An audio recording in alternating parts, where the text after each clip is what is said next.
রাতের বেলায় হলো আমি রিলস যখন দেখতেছিলাম একটার পর একটা দেখলাম কেকের ভিডিও আসতেছিল আর আমার এত পরিমাণে ক্রেভিংস হচ্ছে যে একটা পেস্ট্রি হলো খাবো। তো চিন্তা করলাম বাসার নিচে কিন্তু আছে, তাহলে চলুন শুরু করি আজকের ভিডিওটা। আসসালামু আলাইকুম, আবারও চলে আসলাম নতুন একটা ভিডিও নিয়ে।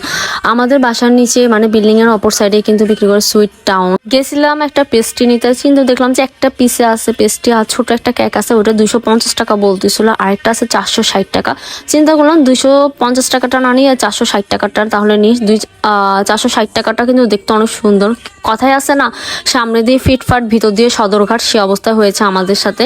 যাই হোক, আমরা এটা শেয়ার করবো আপনাদের সাথে। তো এখানে হলো ক্যাটটাকে দেখে অনেক কিউট লাগতেছিল। আমি ফার্স্টে মনে ছিলাম এটা নর্মাল বিড়াল, যদি আঁচড় দেয় তাহলে তো ভ্যাকসিন দিতে হবে। পরে উনি বললো না ওইরকম কিছুই না, ওদের এটা দেশি রাস্তার বিড়াল না, এটা হলো ওদের পালা বিড়াল। তো আবার হলো ভ্যাকসিন দেওয়া আছে, তো ওরা আবার ক্যাট ফুড খায় এটা বলতেছিল। এই দোকানদার এত পরিমাণে বিজি ছিল যে ও ফ্রি ফায়ার খেলতেছিল, এটা নিয়ে এত পরিমাণে বিজি ছিল ভাই রে ভাই। আর কাস্টমার আসছে ওটা নিয়ে কোনো মাথা ব্যথা নাই। এদিকে আমরা তো ভিডিও করতেছিলাম, পরে ডিসাইড করছি এক একটা নিয়ে যাব। তো এটার উপরে কিছু একটা লিখতে চেয়েছিলাম, ওটা আমি বাংলায় লিখতে চেয়েছিলাম। তো বাংলায় লিখতে একটু বেশি সুন্দর লাগে, কিন্তু বাংলায় লেখা হলো না। কারণ হলো উনি বাংলায় লিখতে নাকি অনেক কষ্ট, বাংলায় লিখতে পারবে না। তো কি করলাম, কিছু আর করার নাই। তো আমিও বলছিলাম আচ্ছা ঠিক আছে প্যাক করে দেন। আমি জিজ্ঞেস করেছিলাম এটা ফ্রেশ কিনা, উনি বলছে হ্যাঁ এটা ফ্রেশ, আজকে নাকি সকালে এসেছে, তো ভালো আর ফ্রেশ নাকি কেকটা। তো আমি চিন্তা করলাম আচ্ছা ঠিক আছে আমাদেরকে বক্স করে দেন। ওনা ফাইনালি গেম খেলা শেষ হয় না, ওনার বন্ধুকে দিছে, বন্ধু খেলতেছিল, এক সাইডে বিড়ি টানতেছিল আরেক সাইডে খেলতেছিল। মানে কি একটা অবস্থা, দোকানটা একটু ছোট, তার মধ্যে হলো গন্ধে থাকা যাচ্ছিল না। এদিকে আমার ছোট বোন কাশা শুরু করেছে, পরে ওইদিকে যাই এবার এরা বিড়ি টানতেছে। তো আমরা বললাম এদিক থেকে ঘুরে আবার যাচ্ছি, আবার দেখলাম যে বিড়ালটা আমাদেরকে দেখে পাগল হয়ে গেছে, মানে আমাদেরকে পছন্দ করছে, নিশ্চয়ই এটা ছেলে বিড়াল হবে। যাই হোক, এবার হলো নাস্তার আইটেমগুলো দেখি, এখানে অনেকগুলো নাস্তা বিক্রি করতেছে। ঝাল পেটিসগুলো দেখে অনেক খেতে মন চাচ্ছিল, পরে চিন্তা করলাম না আগে কেক খাই। মিষ্টি কিছু খেলে কিন্তু ঝাল কিছু অবশ্যই খেতে ইচ্ছা করে আর কি। তারপর হলো এখানে মিষ্টিগুলো দেখছিলাম, এর আগে ছানা সন্দেশ নিয়েছিলাম, ওটা ভালো পড়েনি, ওনারাই বলেছিল এটা বাসি ছিল, কিন্তু আমরা তাও নিছিলাম, কি করব অন্যান্য মিষ্টি আর নেওয়া হয় নাই, কিন্তু ওই মিষ্টিটাও এত ভালো পড়ে নাই, আসলে খারাপ ছিল। তারপরে এখানে দেখলাম যে অনেক রকমের বিস্কিট আছে, বিস্কিট বিক্রি করতেছিল, এগুলোর দাম কত জানি না। তো এখান থেকে হলে আমরা কিছুক্ষণ দাঁড়িয়ে করতে করতে উনি হঠাৎ করে খেয়াল করলো যে আমি ভিডিও করছি, যার কারণে লাইট অন করে দিছে। তো আবারও দেখেন বিড়ালটা এবার ক্যাট ফুড খাচ্ছে, তো হলো খাবার দাবার দিচ্ছে। তো আমরা এখানে কিছুক্ষণ থেকে তারপর চলে যাচ্ছি কেকটা নিয়ে। তো নিয়ে যাওয়ার পর চিন্তা করলাম একটু বের হওয়ার পর যে এটা কি আসলে নিয়ে লেখা উচিত হবে। পরে চিন্তা করছি ওনারা যখন বাংলা পারে না, ইংলিশ পারে, ইংলিশে লিখতে, এখন ইংলিশে যেটা লিখতে যাচ্ছে ওটা ভালো আসতেছে না, লেখাটা সুন্দর হবে না। তো চিন্তা করলাম যে বাংলিশে লিখে, আমাদের বিল্ডিং দেখা যাচ্ছে আমরা মেঘনা আবাসিক এলাকায় থাকি। এবার আপনারা চিন্তা করেন আমরা কোন বিল্ডিংয়ে থাকি, গেস করতে থাকেন, আর যারা চিনেন তারা অবশ্যই কমেন্ট করতে পারেন, আর এই রোডে যারা থাকেন তারাও জানাতে পারেন।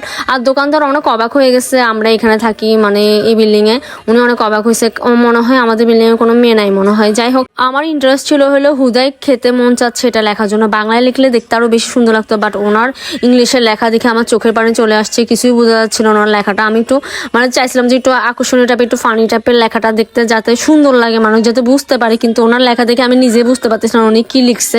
তারপর হলো ওনাদের এখান থেকে এখন বাসায় চলে যাব। তো উনি হলো আমাকে একটা কার্ড দিয়েছে, আমি প্রত্যেকটা যেখানে যাই সেখানে দোকানদারদের কার্ড পাই, জানি না এরা আমাকে কার্ড কি জন্য দেয়, আমি কি এদেরকে কল দিব, জীবন হতো না। যাই হোক, এটা একটু মজা করলাম। হ্যালো গাইস, চলে আসলাম বাসায় খাওয়া খেতে। কাট দিয়েছে আমাকে, যেখানে আছে সেখানে যাতে রাতের বেলা কল বা আমরা তো কাটতে নিতে পারি, আমরা মনে হয় মেসি কাট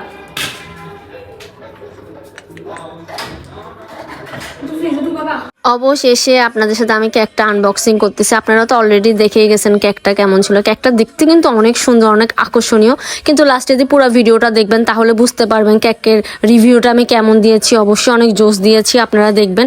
আমি সুন্দর করে এটা আনবক্সিং করতেছিলাম। কেকটা দেখতে আমার কাছে বেশি ভালো লেগেছে, এটা খেতে কিন্তু একটু লেমন ফ্লেভারের ছিল। আমার কাছে মনে হয় যে ওরা যার থেকে নেয় আর কি, সেই আপু বা ভাইয়া, মানে ওনার যাদের থেকে নেয় তাদের মানে কেকের হাত এত ভালো না, মনে হয় হয়তো বিচার টিচার দেয় না, মানে ওরা কেউ কমপ্লেন করে না, মানে ওরা 2-3টাই কেক আনে, বেশি একটা আনে না, যার কারণে এদের কেক খুবই বাজে, এতটা মজাই নেই, মজা নাই বললেই চলে। অন্যান্য বেকারি কেক কিন্তু ভালোই থাকে, যেমন বনফুলের কেকগুলো মোটামুটি ভালোই থাকে, বাট এদের কেকটা আহামরি কোনো কিছুই লাগে নাই। আপনারা সম্পূর্ণ ভিডিও দেখলে আমার রিভিউটা দেখতে পারবেন। হুদাই খেতে মন চাচ্ছে তাই আনছি, আই মিন কেভিংস উঠছে আমার কেক খাওয়ার জন্য। তাহলে একটু কেটে খেয়ে দেখি ভাই ভিতরে কেমন কে জানে। বিসমিল্লাহ। বিসমিল্লাহ। কেকটাকে দেখতেছিলাম। মজা নেই। কি ছিল?